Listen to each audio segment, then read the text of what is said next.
William McKenzie, he was last seen September 27th in Tennessee. He was seen giving a ride to a guy who was later arrested for shooting 4 people. That story's coming up next.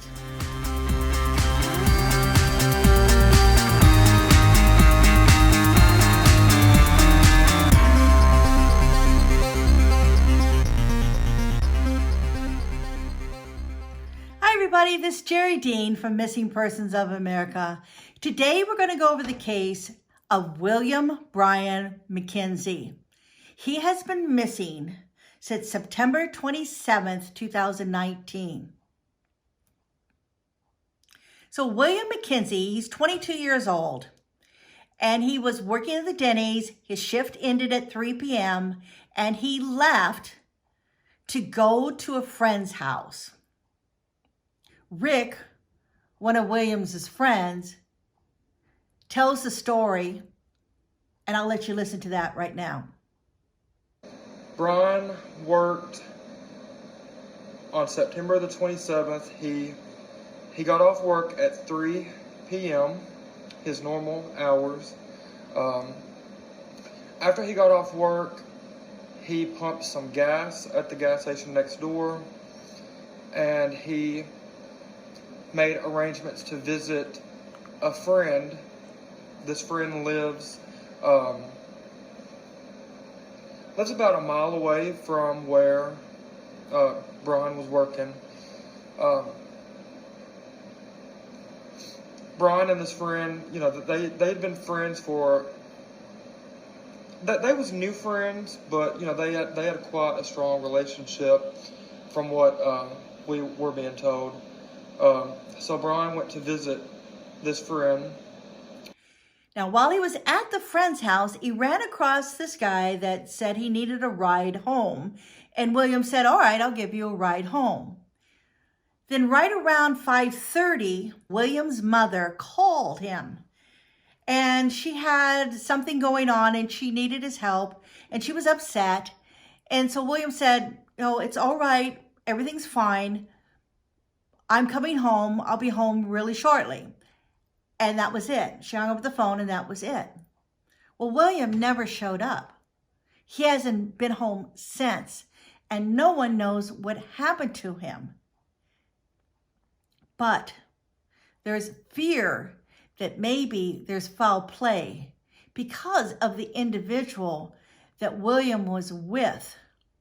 That man that he took home, the man that asked for a ride, well, it turned out that same person was arrested for allegedly shooting 4 people who he had asked for a ride back to his house.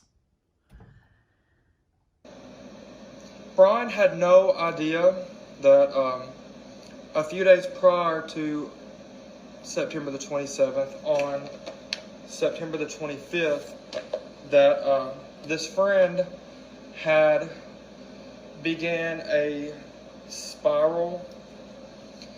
He was really losing it. Julie, if you're watching this, you're the one person that does not need to share this video. You know why. So on September the 25th, this friend had arranged to buy a Glock from 2 other individuals. And whenever he did, he proceeded to shoot both of them in the head. One of them passed away, and the other survived. The other one that survived is still not in a condition to where he is beneficial to the case. So Keenan Murphy, 21, he's been arrested. Keenan Murphy is the same person that William gave a ride home to the last time William was seen. Murphy was arrested on Fairway Boulevard, near where Curry and another man were shot. This is not Murphy's first brush with the law. 3 years ago, he was arrested with 2 others for a string of car burglaries in Medina. Police Chief Julian Weiser says technology helped officers make a quick arrest. Forensic examination. We've got the NIVA program here at the Jackson Police Department, So we were able to do showcase comparisons from Fairway Boulevard and Neff Street. If we wouldn't have had that technology here at the police department, it could have been weeks up to months before we got those reports back from the crime lab. Judge Anderson also ordered a bond of $500,000 for Murphy's other charges. Now, right now, Keenan's been arrested, and allegedly he is involved with these shootings. Now, what's so upsetting is that not only because Keenan was the last one to be seen with William, it's because William, no one knows what happened to William and where he's at. And Keenan is not talking. He's not saying anything. At about 5:32, Brian and his mom talked on the phone. There was some personal family tragedies ongoing, so Brian was very comforting to his mom. He was very reassuring to Francis. He let Francis know that he was on his way home. He would be home in the next little bit. He kept telling Francis that everything was okay. And initially, Francis believed Brian was being that reassuring because of the situation that was going on. Now that we know the circumstances surrounding Brian's disappearance, there's no way to know what was going on at that moment. However, we do know that the phone call is a very, very important piece of the puzzle, because the suspect who Brian gave a ride to, and I'm not going to name any names, the names are out in the media, but I personally don't want to give this monster any more credit than what he already has.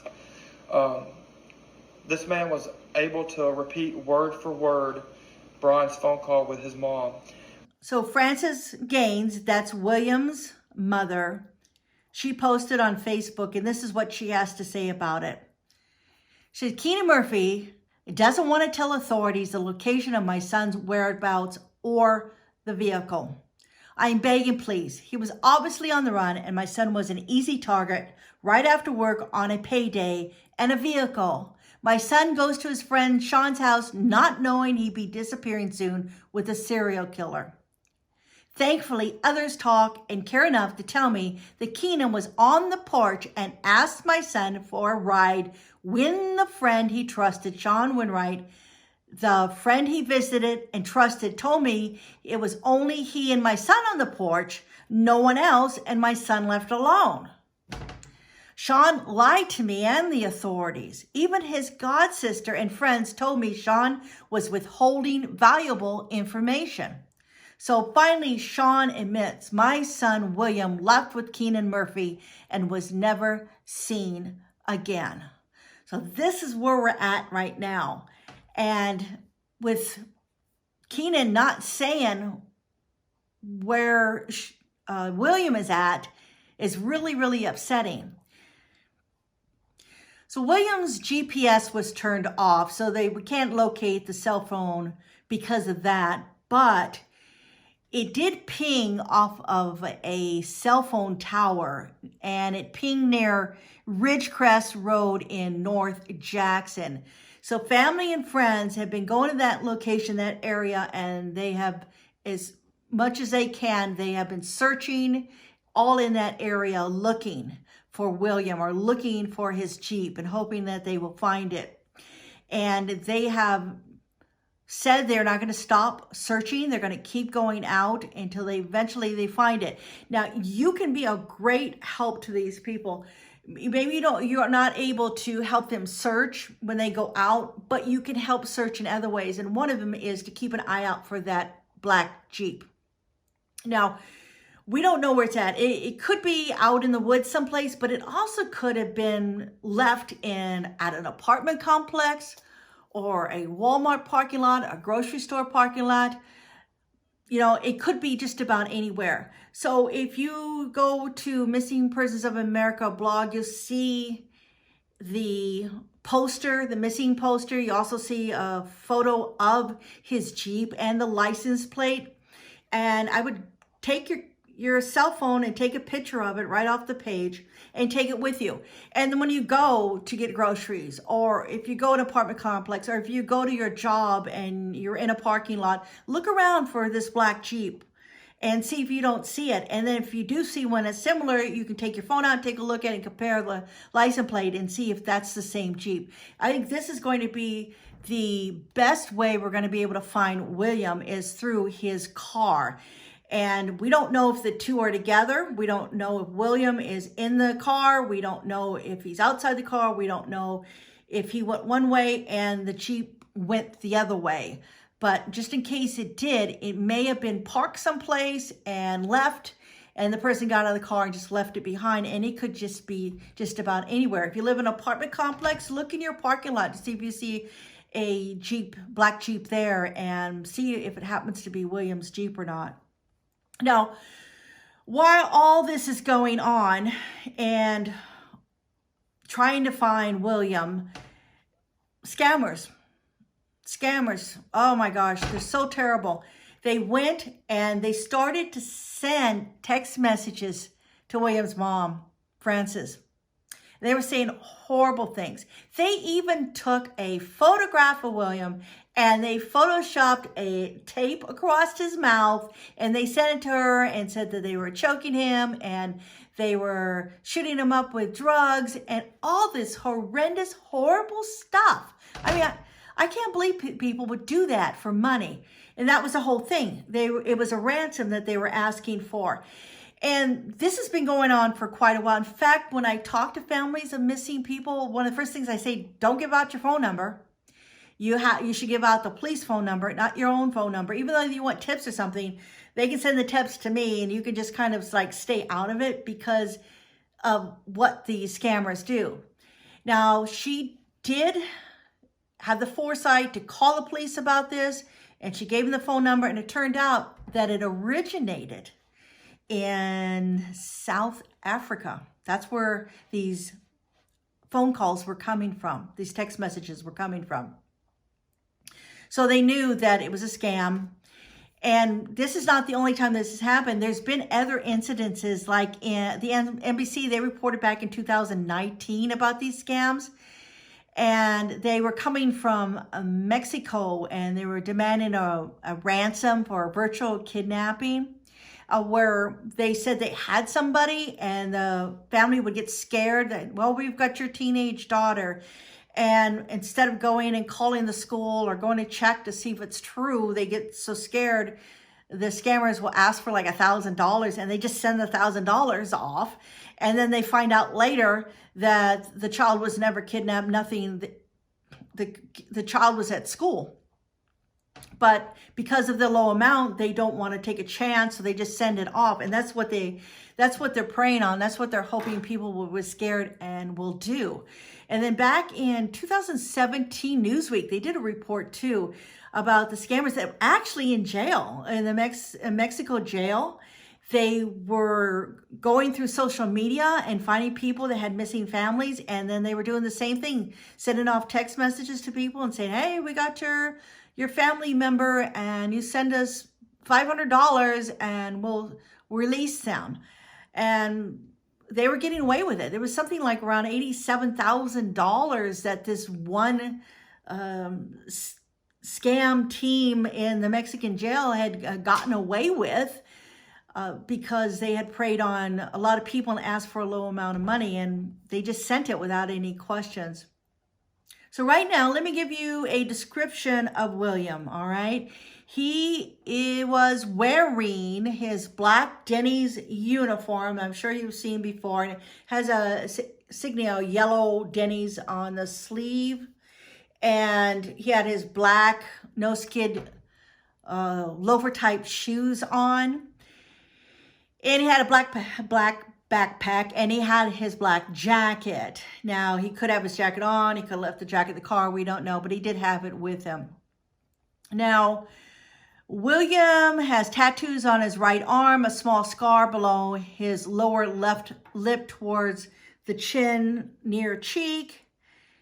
He has diamond stud earrings in both ears, a white gold bracelet, thin chain, and a plate medallion reading Diana, which is his girlfriend's name, and a black and white lanyard reading Supreme. And you can see that picture of the lanyard on Missing Person America website. And I think that was it on that. Now, his friends and family are still looking. So if you're able to help them, I'll give you a link to his Facebook page. So you can go there and see the next time they will be searching, so you can join them. And like I said, if you can't join them, anytime you are doing an errand, look in the parking lot, see if you might see the black Jeep with the license plates of 3L66T7. All right, and if you have any information where William might be, any tips, I'll take anonymous tips. Go to the website or go to my Facebook page and send them over to me. You can remain anonymous. But if you know anything else, please call the Jackson Police Department, and they're at 731-425-8400. And that is it for today. All righty. Appreciate you guys watching. Subscribe if you haven't done it already. And I'll see you guys next time. Bye-bye.